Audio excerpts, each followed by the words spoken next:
Very unfortunate start to the season. It comes directly back to me and everything that we did not get done. I thought the difference in the football game, 2 turnovers in the red zone, and the 2 critical third downs that we gave up, 3rd and 13 and 3rd and 18 from our defense. I thought our defense overall played much better than they played last year.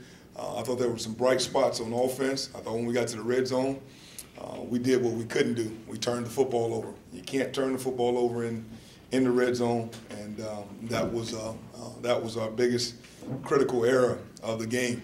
I've got to get our team to understand how to win football games. We were in situations to where I thought we executed at a high level on certain drives. Our quarterback executed at a certain level on certain drives, and then when it became critical time to make plays in the red zone, we did not make them, meaning I didn't put them in a position to give them the opportunity to make them. And defensively, I didn't put our defense in good situations at times to give them better opportunities to make plays. And at the end of the day, it comes directly back to me, the way that we perform.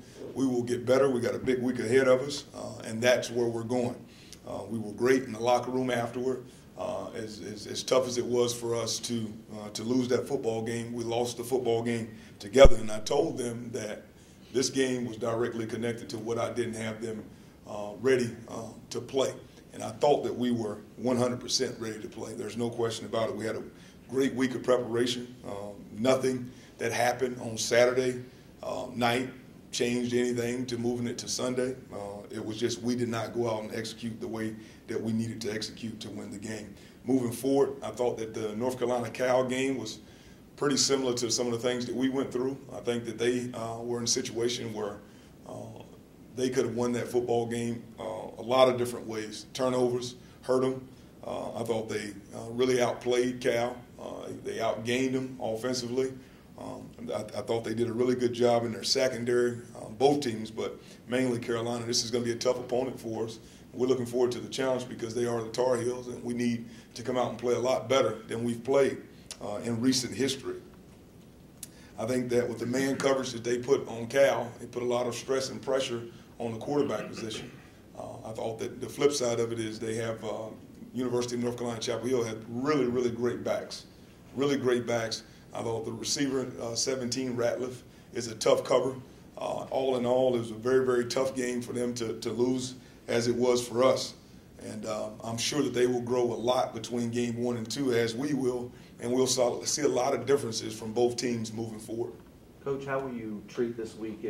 Are classes in today with it being a holiday? No, we are not. So will you use that to your advantage? Well, we still have to. We have to stay on the schedule through NCAA rules to make sure that guys get a day off. So our guys will have today off today. We need that day off, but so that we can prepare as much as we can, and we'll get right back on the normal week schedule tomorrow morning. Do you have to have a quarterback that's a threat to run to get the running game going? Because it looked like that we've heard throughout it was going to be we're going to have a running mobile quarterback, but Reed just looked like, and even carrying out fakes, it didn't like he was even carrying out the fake. Did you see that on film? Those are the things that we got to correct. I'll correct that with Reed, and apparently we didn't do a good enough job going into the game making him understand the ability to use his legs. So that's something that we definitely have to do. I think that's all on coaching. Scotty, big picture, do you think this game is the most important game of your coaching career? Yes, there's no question about it. We're not going to run from it. What we did is we lost to a team that, that was a good football team. I'll give North Carolina A&T all the credit in the world. They've won a lot of football games in a row. They have a quarterback that won a lot of football games in a row, coaches that have been around a lot of winning. They know how to win. And right now, we're both in a similar situation, both us and UNC, is that everybody's going to direct their attention to this football game, and that's exactly what we're going to do. And yeah, every single coach you'd ask, the game that they're coaching is the most critical one of their career. But this one, for all of the reasons it's connected to it, is very critical for our career. Winnable ball game on Saturday. Talk about how winnable that was. A couple plays here, a couple plays there. Catch a ball in the end zone, find a guy instead of throwing a pick six. Stop on 3rd down. The most critical play of the game was us not having Reed ready to make the play on the play down to where Blake Pro was in the flat open, and we never pass up open flats here. We just don't. We don't do that. And we had it. It worked out the way that it was drawn up. But I didn't have him. I didn't have him ready. I didn't have him ready to create that play down there on the end zone. So that was the most critical play. There were some plays here and plays there. The 3rd and 13 and 3rd and 18 by our defense. We just had to keep an edge on the defense there. All in all, our defense played much better, much harder, much more physical. Our defensive front, Nate Harvey, played an exceptional game. We're playing better on defense. Now the critical areas of us getting certain people prepared and ready to play games better. We can't have 8, 9, 10 guys be right. 11 guys have to be right. And I have to do a better job of that. Coach, how was Reed physically? Did he get banged up at all? He did. We got him hit too many times in that game. I thought that, we need to strain a little bit more in the offensive line. And it wasn't sacks. It was late hits. It wasn't late hits that were illegal late hits. It was just late hits that leaked on me. He should be fine. I saw him this morning. He's in good spirits.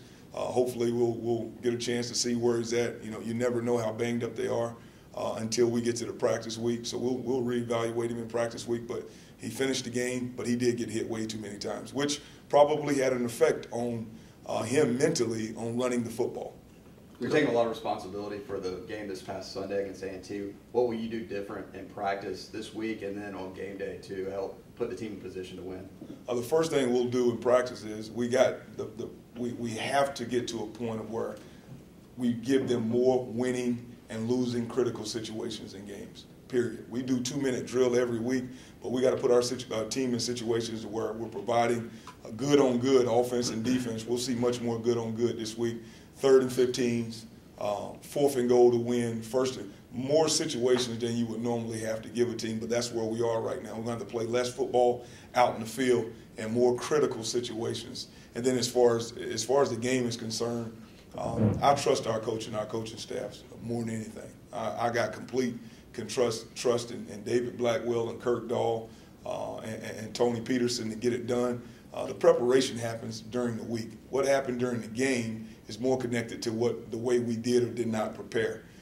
And that's me. I put together the game plan. I put together the practice plan. So the one thing that I know that we have to do now is put our guys in just a ton of game-winning situations, which with 3-day work weeks in college football sometimes become hard. But that's what we have to do. We're going to have to play a lot more football in critical situations. Does Reed have a shorter leash now, or do you look to put Kingsley in or Holton even in to give that running threat from the quarterback position? No, we haven't got to the point where we're talking about shorter leashes. A lot of the things that happened to Reed in the game had a lot to do with a lot of people, sideline and on the field. So before we start, shortening the leash, on our quarterback, I think we need to make sure we direct some of the attention to the people that were, responsible for putting him out there, the people that were responsible for protecting him, the people that were responsible for catching some balls, the people that were responsible for running the ball. I really think that we've got to do a good job of that. And we can't fret, because right now, coming out of training camp, one of the things that we saw was that there was a remarkable difference between Reed Herring and our other 2 quarterbacks. So we can't just think that because we're going to put a new person in there, everything's going to change. We have to base it off of production. Right now, Reed has produced more in practice, more in scrimmages, more over the last 8 to 9 months than those other 2. And, we will have to use some different, we'll use some different things to be able to get better in the run game. I was very disappointed that I had to go for it on fourth down as much as I did. You just don't want to do that as a head coach. You don't want to do it to your defense. But you also would like to convert some of those 3rd and shorts. If we would have converted some of those 3rd and shorts, we would have been really, really good percentage in 3rd downs. So, we've got to do a better job of that. You talked about the added pressure of getting a win against this Carolina team. Do you worry that the kids might try to do too much in a moment to try to make a big play to try to get that win? No, I think last week that's what you saw. It was a lot of tightness as we continued to go throughout the game. And these kids love this staff. These kids love me. I love these kids, and they felt the pressure of needing to perform. And I think it was good that we understand that all that pressure that mounts, becoming tight, does nothing. It does nothing at all. So I think that this is what we're going to do is we're going to preach, just go out and execute the game plan and do what you can do to make sure that we're successful. Don't worry about all the other things that come with being in some of those situations. And we had some young guys in some critical situations, that didn't play like it was their first time. We had some young guys that play extremely well, and we've got to get everybody to do that. So in a short week, how do you prevent that from happening a second week in a row? The first thing I'm going to do is I'm going to go in here on tomorrow morning and accept responsibility for what happened. And as soon as they understand that I'm accepting responsibility, it will give them a pathway and just a light to accept some responsibility. And we don't point fingers.